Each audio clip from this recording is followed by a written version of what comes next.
Agradezco a Dios el privilegio que me da de poder entrar a sus hogares a través de estos medios y de la serie de sermones, de instrucciones, de mensaje de fortaleza y esperanza para su familia en este tiempo.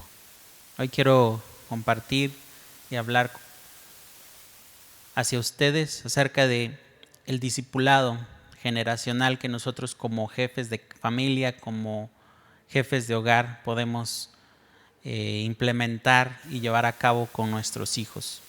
Quiero invitarles ahí en su casita a abrir sus Biblias ahí en el Salmo número 78, versículos del 1 al 8, y quiero dar lectura de la siguiente manera. Escucha, pueblo mío, mi ley, inclina vuestro oído a las palabras de mi boca. Abriré mi boca en proverbios, hablaré cosas escondidas desde tiempos antiguos, los cuales hemos oído y entendido, que nuestros padres nos las contaron. No las encubriremos a sus hijos, contando a la generación venidera las alabanzas de Jehová y su potencia y las maravillas que hizo. Él estableció testimonio en Jacob y puso ley en Israel, la cual mandó a nuestros padres que la notificasen a sus hijos, para que lo sepa la generación venidera y los hijos que nacerán, y los que se levantarán lo cuenten a sus hijos, a fin de que pongan a Dios su confianza y no se olviden de las obras de Dios, que guarden sus mandamientos y no sean como sus padres, generación contumaz y rebelde, generación que no dispuso su corazón ni fue fiel para con Dios su espíritu. Y creo que es clara la palabra del Señor cuando nos habla de que la responsabilidad la tenemos nosotros como padres de poder influir en nuestros hijos e hijas acerca de la verdad de la palabra. Muy a menudo pensamos, o muy a menudo se piensa, que las bendiciones y las maldiciones son palabras que se declaran, que se dicen, y dice yo declaro que mi hijo va a ser victorioso. No lo dudo, pero a veces el que la gente pueda creer que con una declaración es suficiente, no es así. Que funciona o que se lleva a cabo como de una forma mítica, pero finalmente tiene que ver con la obediencia o la desobediencia que cualquier otra de las cosas que podamos estar haciendo nosotros como padres. Fíjese que la palabra del Señor, el Señor nos dice ahí en su palabra en Efesios 6 y nos dice que nos vistamos de toda la armadura de Dios, pero no hace referencia a ninguna mística protectora contra las armas potentes que tienen que ver en el mundo exterior, sino más bien nos enseña a vivir como el cuerpo de Cristo en el mundo, siguiendo y obedeciendo la estrategia que Él ha trazado. ¿Cuál es esa estrategia? La estrategia es la Biblia, es su palabra. Pero mire, en Efesios 4:27 nos advierte que no demos lugar al diablo. Y a veces la pregunta es, ¿cómo doy lugar al diablo? Bueno, sencillo. Debemos de leer todo el pasaje y envolvernos completamente en la advertencia que esta palabra, la palabra de Dios, nos hace a cada uno de nosotros. Mire, el versículo 25 nos recomienda no mentir unos a otros. Y eso es algo vital para una buena relación con los hijos, con la esposa. El versículo 26 nos amonesta no permitir que la ira surja dentro de nosotros, en nuestros corazones, en nuestra vida, en la comunión con nuestra familia. El versículo 28, no robe, con sus manos haga lo que es bueno para que comparta con los que no tienen.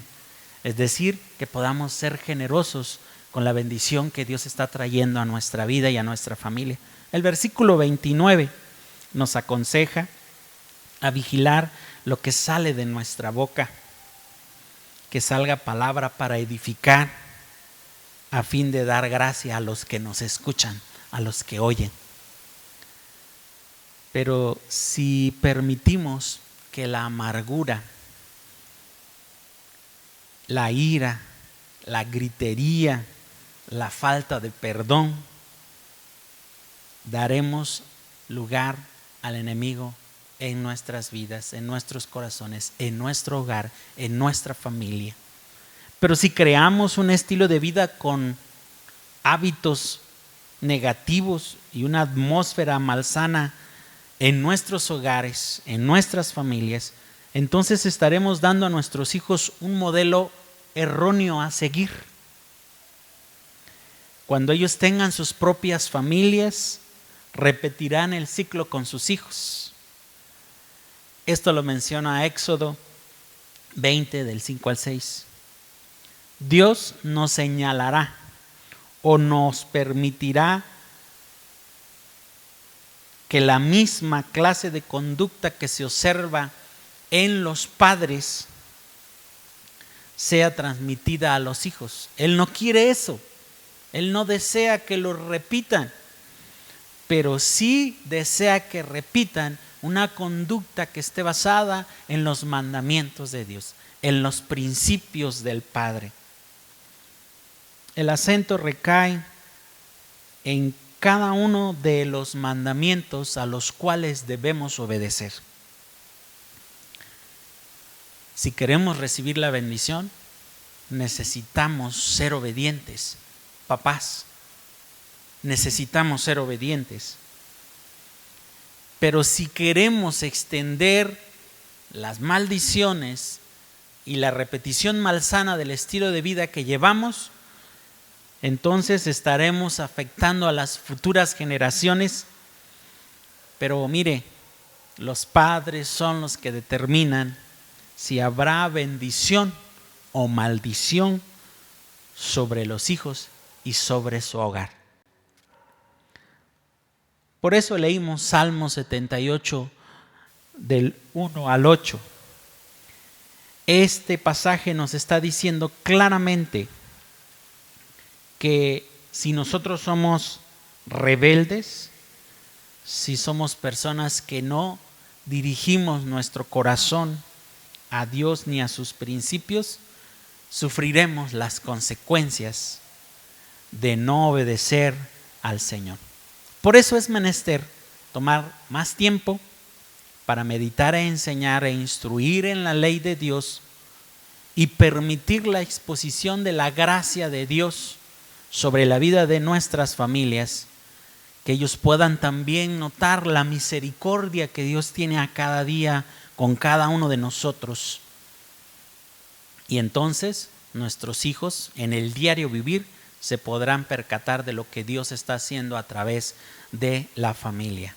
Extender la bendición generacional a nuestra nación.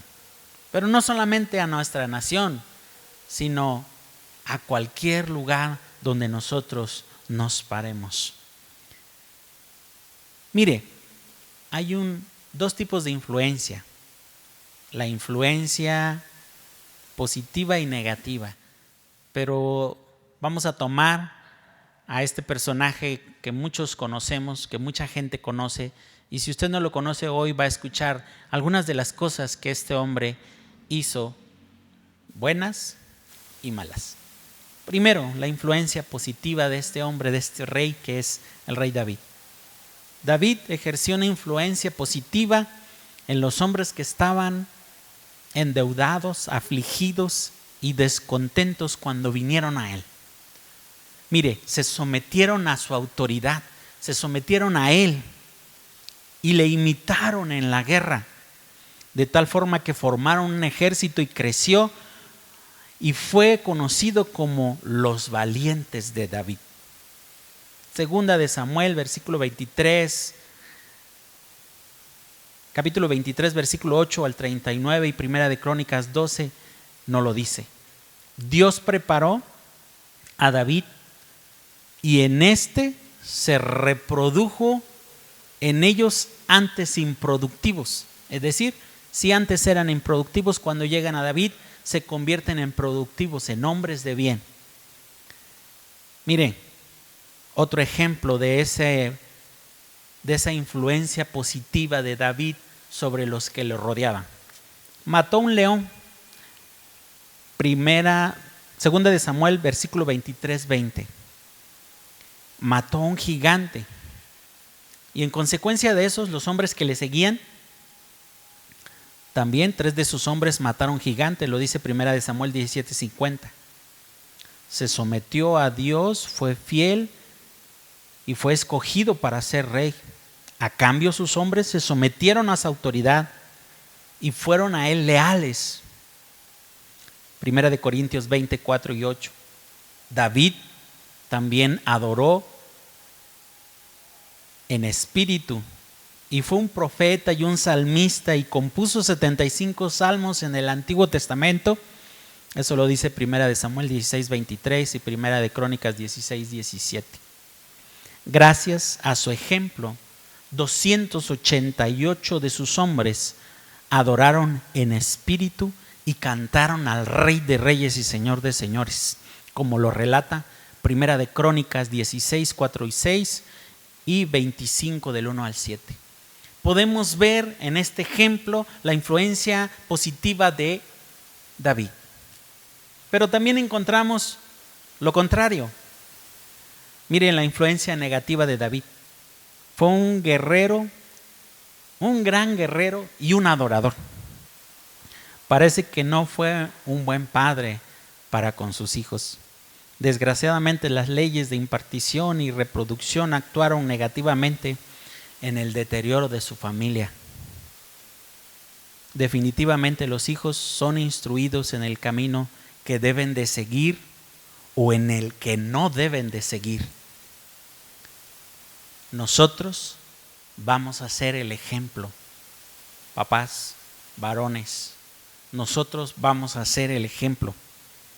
Miren, David fue culpable de los pecados de ociosidad, de orgullo, codicia, mentira, asesinato y adulterio, como lo dice 2 de Samuel, capítulo 11, versículos del 1 al 12.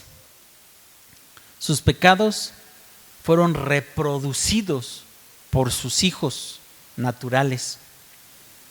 Por ejemplo, el pecado de Amón con una mujer, o el pecado de Absalón de asesinato por causa de una mujer, o Absalón, la vergüenza que le produjo a su padre al estar con sus concubinas, o la muerte de Adonías, que fue sellada por una mujer, como lo dice Primera Reyes capítulo 2 versículos 13 al 25. La caída y la apostasía del sabio rey Salomón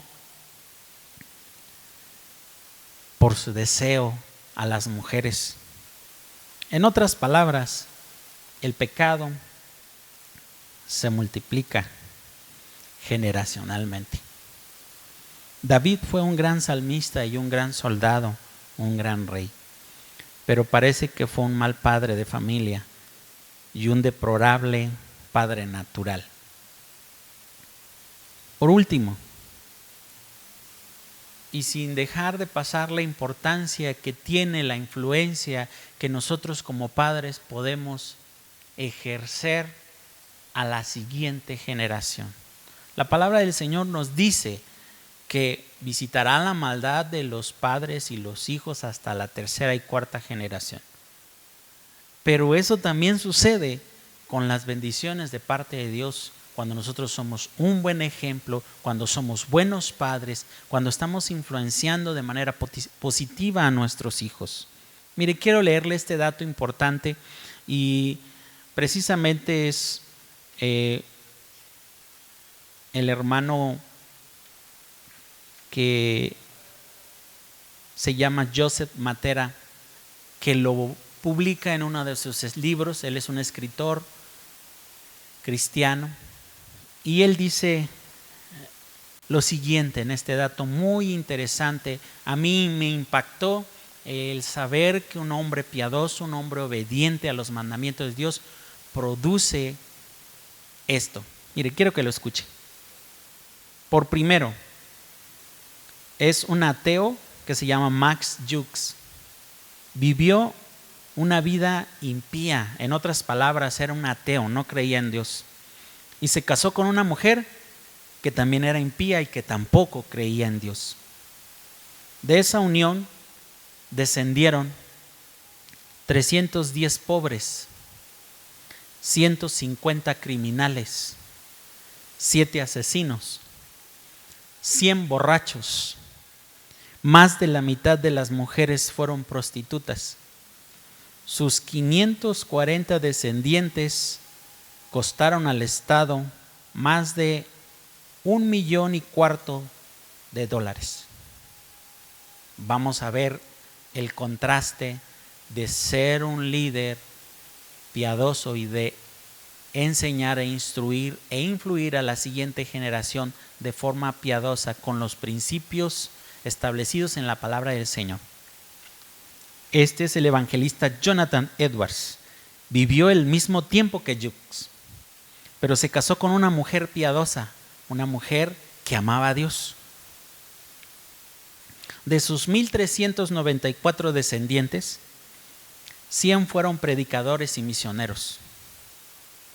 13 fueron rectores universitarios. 65 fueron profesores universitarios. 35 senadores de los Estados Unidos. 30 jueces. 100 abogados. 60 médicos. 75 oficiales del ejército y la marina. 60 autores prominentes. Un vicepresidente de los Estados Unidos de Norteamérica. 80 funcionarios públicos. 295 graduados universitarios y algunos gobernadores de estado. Sus descendientes no costaron nada al Estado. Se puede usted dar cuenta de cuánta es la influencia cuando somos obedientes a la palabra del Señor. La diferencia está en ser obedientes a la palabra. La diferencia está en que nosotros tomemos muy en serio la tarea de discipular a la siguiente generación. Pero eso no se va a lograr nada más con quererlo o con declararlo. Eso lo vamos a lograr poniéndonos a trabajar, asumiendo la responsabilidad que Dios nos ha dado como padres y ser un ejemplo de vida cada día en nuestros hogares con nuestros hijos e hijas. Dios nos ayude. Es por eso la importancia de el discipulado generacional. Usted, juntamente con su familia, con sus hijos, pueden tomar ese tiempo, inclinar su rostro ahí en su hogar o en el lugar donde usted esté, y voy a invitarles a hacer una oración. Decirles: Señor, queremos hacer un compromiso contigo. Padre, en este tiempo, Señor, que nos permites en este día poder, Señor, escuchar esta instrucción, estos ejemplos de vidas piadosas, pero también de vidas impías que no quieren ningún compromiso contigo. Podemos darnos cuenta que la diferencia lo hace la obediencia a tu palabra y el asumir con responsabilidad la tarea que le has dado a cada cabeza de hogar, a cada jefe de familia, de discipular a la siguiente generación. Ayúdanos, Dios. Sé que no sucede solo con oración, sé que no sucede solo, Señor, con querer, sino que tenemos que poner manos a la obra. Pedimos de tu fortaleza en este tiempo para que con mayor empeño, con mayor amor y pasión, con mayor conocimiento de tu verdad, podamos empezar a hacerlo. Que tú nos ayudes, Padre, en el nombre de Jesús. Amén. Queremos seguirles invitando a seguir todas las recomendaciones que nos hacen a través de los medios para que pronto podamos salir de esta contingencia. Dios les bendiga.